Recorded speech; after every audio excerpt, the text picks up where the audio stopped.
Bem-vindos a mais uma videoaula da Escola Superior do Ministério Público da União. Neste encontro, continuaremos a falar sobre a Lei de Lavagem de Dinheiro, agora sobre a Estratégia Nacional de Combate à Corrupção e à Lavagem de Ativos, a ENCLA, e sobre alguns aspectos da cooperação internacional em lavagem de ativos, especialmente sobre a repatriação de ativos. Todos os países envolvidos na luta contra a lavagem de ativos têm as suas próprias políticas relacionadas a este delito. Políticas basicamente vinculadas à ideia de prevenção e repressão.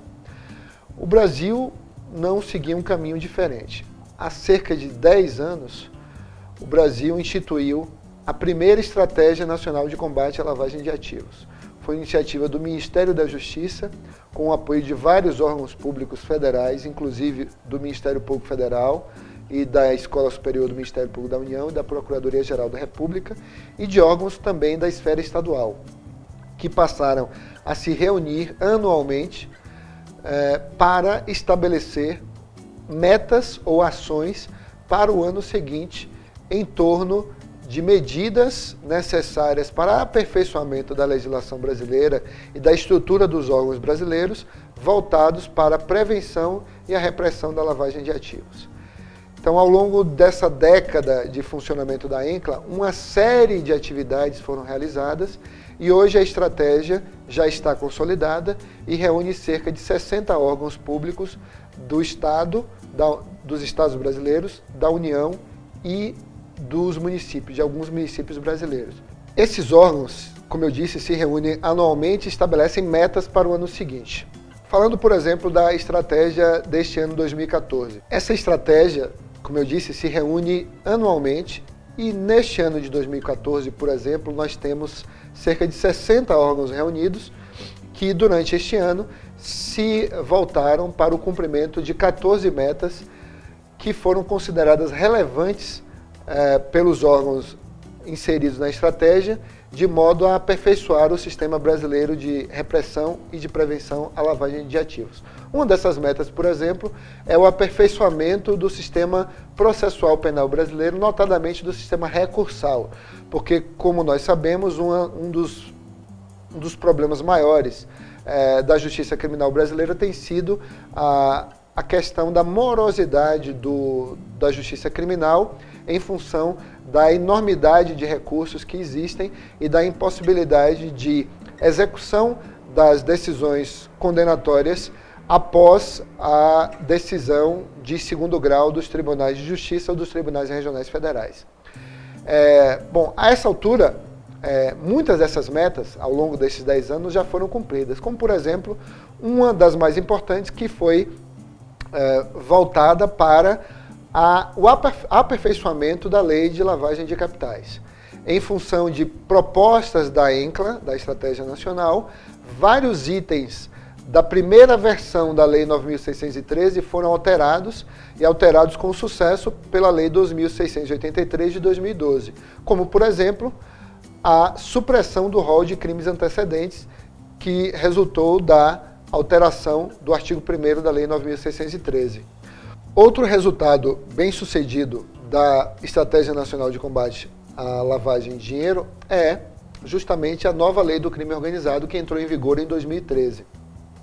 Esta legislação é produto de um anteprojeto que foi gestado no âmbito da ENCLA e que acabou sendo levado ao Congresso Nacional e aprovado pelo Poder Legislativo, sendo sancionado pelo Poder Executivo, entrando em vigor e favorecendo as atividades do Ministério Público e da Polícia Civil e da Polícia Federal no combate a várias formas de criminalidade organizada que são vinculadas quase sempre a práticas de lavagem de capitais. Compreendida a importância dessa estratégia nacional, falemos um pouco agora sobre um outro aspecto importante da luta contra a lavagem de ativos.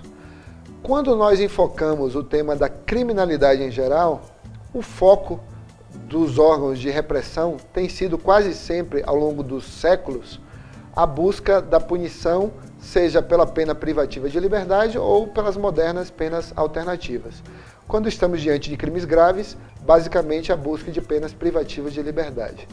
No entanto, no âmbito da repressão, da luta contra a lavagem de capitais e dos seus crimes antecedentes, há um outro enfoque a ser buscado, uma outra meta a ser buscada, que é a meta da recuperação de ativos. De modo a que os ativos obtidos, os bens, direitos e valores obtidos nas práticas ilícitas, das práticas ilícitas derivadas de condutas de organizações criminosas ou da conduta de indivíduos isoladamente considerados, sejam retirados, suprimidos da posse ou do controle desses indivíduos ou organizações criminosas ou quadrilhas, a fim de que elas não retroalimentem o sistema criminal ou os esquemas criminosos, de modo a que elas sejam suprimidas da economia formal, de modo a que elas não sejam utilizadas para a corrupção, por exemplo, de funcionários públicos. Ou seja, a ideia da sufocação econômica mediante o uso das medidas cautelares patrimoniais previstas na legislação penal e também civil, porque aqui nesse campo muitas vezes há uma interação entre a legislação penal genérica brasileira, as leis especiais penais e também a lei de improbidade administrativa, que é uma lei não penal, e por outro lado agora também a lei de combate à corrupção empresarial, a lei anticorrupção, que entrou em vigor recentemente também. Nós vemos a conjunção desse sistema de congelamento de ativos, a necessidade de rastreamento de ativos, localização desses ativos e bloqueio desses ativos, usando os mecanismos cautelares patrimoniais previstos na legislação civil, especialmente na lei de improbidade e no Código de Processo Civil, e também, por outro lado, das medidas de arresto e sequestro previstas na legislação criminal. De modo a que esses valores sendo retirados das mãos das organizações criminosas ou dos autores dos ilícitos, quando esses ilícitos sejam praticados por um só indivíduo, não sejam, como eu disse, reutilizados ou não sirvam para o proveito desses esquemas criminosos no âmbito de atividades de reciclagem de capitais, que são muito próprios da lavagem de ativos. Então a ideia é utilizar esses mecanismos processuais cautelares patrimoniais sobre os bens, valores e o dinheiro mesmo, a fim de que não haja a possibilidade de continuidade desses esquemas delitivos, porque muitas vezes os indivíduos estão presos e continuam a movimentar a máquina de corrupção, a máquina de tráfico de drogas, porque têm acesso a valores que não foram alcançados na investigação do Ministério Público ou da polícia ou no processo conduzido por promotores e procuradores da República nos foros criminais da justiça brasileira. Então esse é um aspecto extremamente importante. Um outro aspecto ligado imediatamente a este é o aspecto da repatriação de ativos, porque vejam, nós temos situações em que os ativos ligados, bens, direitos e valores ligados a práticas ilícitas de lavagem de dinheiro dos crimes antecedentes estão no Brasil e a atividade então será uma atividade da polícia e da justiça brasileira para a localização desses ativos, bloqueio desses ativos e perdimento ao final, quando houver a condenação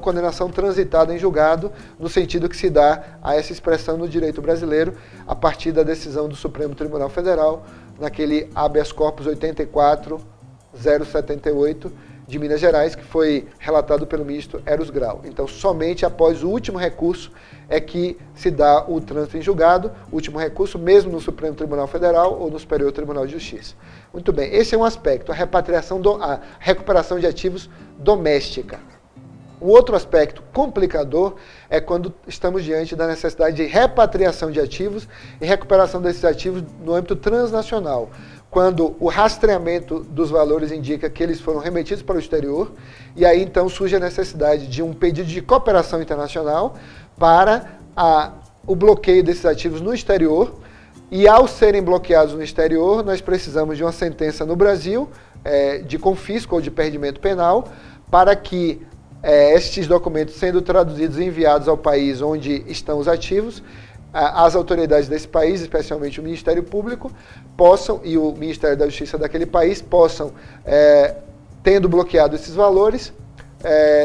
determinar a devolução desses valores ao Estado brasileiro. Esse é um processo extremamente complexo, que depende muitas vezes de tratados internacionais bilaterais ou multilaterais, inclusive os mencionados Convenção de Mérida e Convenção de Palermo, Convenção das Nações Unidas contra a Corrupção e Convenção das Nações Unidas contra o Crime Organizado Transnacional, de modo que, havendo essa repatriação, esses valores possam retornar ao erário ou possam ser entregues às vítimas ou aos terceiros de boa-fé, que têm preferência, obviamente, nesses casos. E, evidentemente, muitas vezes,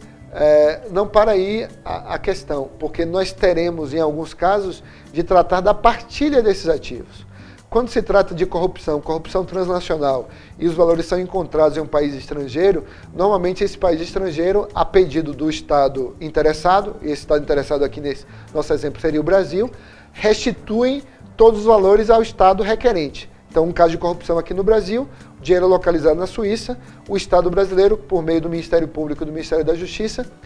pede o bloqueio internacional e esses valores, quando comprovada a origem deles e a ligação com o crime que foi praticado no Brasil, eles são restituídos integralmente. Essa é uma regra que vale para dinheiro de corrupção.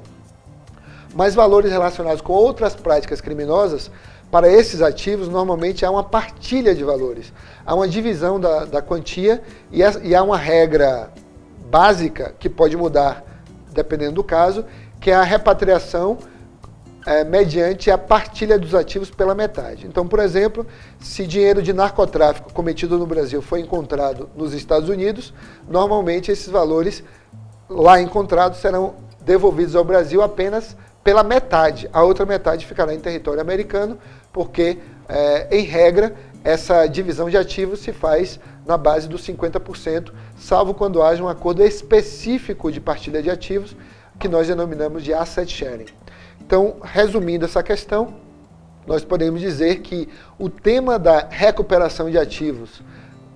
no âmbito da lavagem de capitais se resolve no plano interno com as leis cíveis e criminais, especialmente as leis processuais nesses dois âmbitos, e no plano internacional depende fundamentalmente da existência de tratados internacionais e, quando esses tratados não existam, da invocação do princípio da reciprocidade ou da invocação de convenções multilaterais em que os países envolvidos na relação criminosa sejam partes.